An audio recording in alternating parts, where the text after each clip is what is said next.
It was the poet W.B. Yeats who said, "If war is necessary in our time and place, it is best to forget its suffering as we do the discomfort of fever." Yeats had refused to include Wilfred Owen, one of the greatest First World War poets of the English language, in the Oxford Book of Modern Verse. He found Wilfred Owen's war poetry distasteful, describing it as all blood, dirt, and sugar stick, and unworthy of the poet's corner of a country newspaper. How wrong he was to shun Wilfred Owen, who was killed in action at the age of 25 on the 4th of November 1918, just 1 week before the end of the war, and how wrong to turn away from one of the finest of all war poets, who wrote with passionate and harsh realism about war. One of Wilfred Owen's most famous poems takes the subject of your Torah portion, Electra, the Akedah, the binding of Isaac. This is the Hebrew name for the story. Isaac is bound, v'ya'akod, yes, to the altar. Abraham lifts his knife, as commanded by God, to slay his son, but an angel of God stays his hand, and Isaac is saved. Yet, as you know, if you know the poem, in Wilfred Owen's poem, The Parable of the Old Man and the Young, the tale has a different outcome and becomes a parable for the shocking sacrifice of the millions of military personnel and civilians who died in the First World War. So Abraham rose and clave the wood and went and took the fire with him and a knife. And as they sojourned, both of them together, Isaac the firstborn spake and said, "My father, behold the preparations, fire and iron, but where the lamb for this burnt offering?"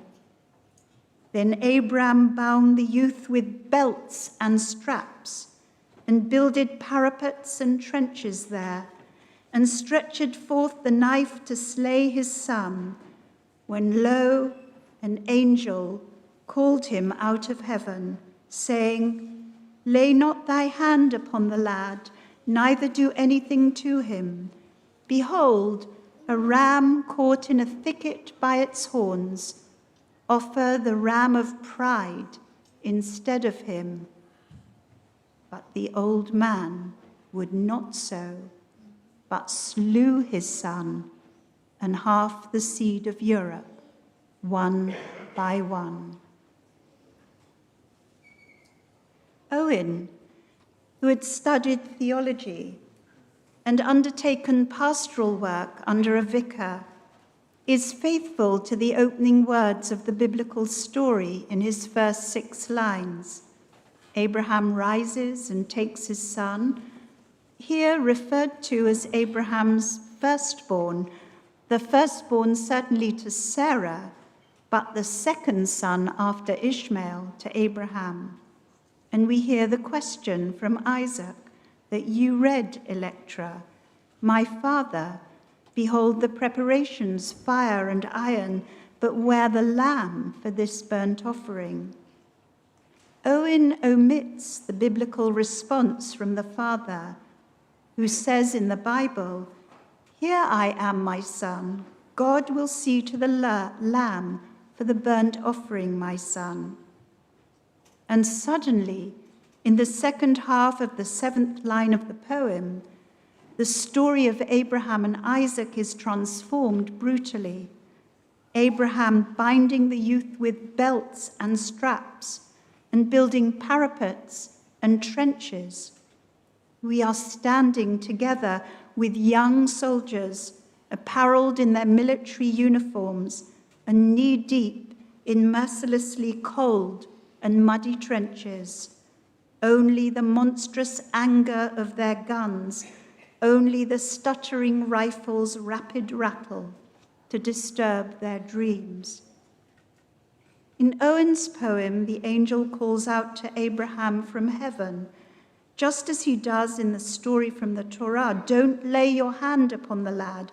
Don't do anything to him. Offer the ram of pride instead of him. This is Wilfred Owen's protest against the war, his appeal to warring nations to sacrifice their pride rather than the millions who are dying. It is terrible, wrote my colleague Rabbi Jonathan Wittenberg this week, to think that there is another old man in Europe today who, unlike Abraham who spared his child, is refusing to sacrifice his ram of pride and sacrificing instead the young men of his country and the civilians and soldiers of Ukraine. In a letter to his mother, written on August the 28th, 1914, Wilfred Owen was 21, and although not yet the mature writer of passionate and raw war poetry, his conscience and sensitivity were already awakened by its disruption.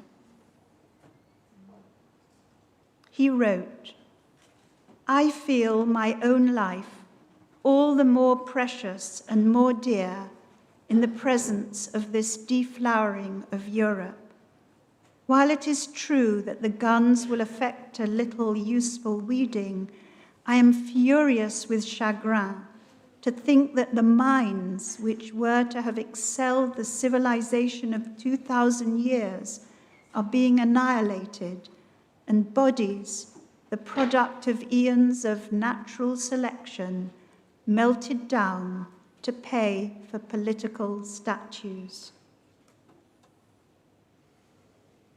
I am struck and moved by that perception of the preciousness of life at a time of war and destruction.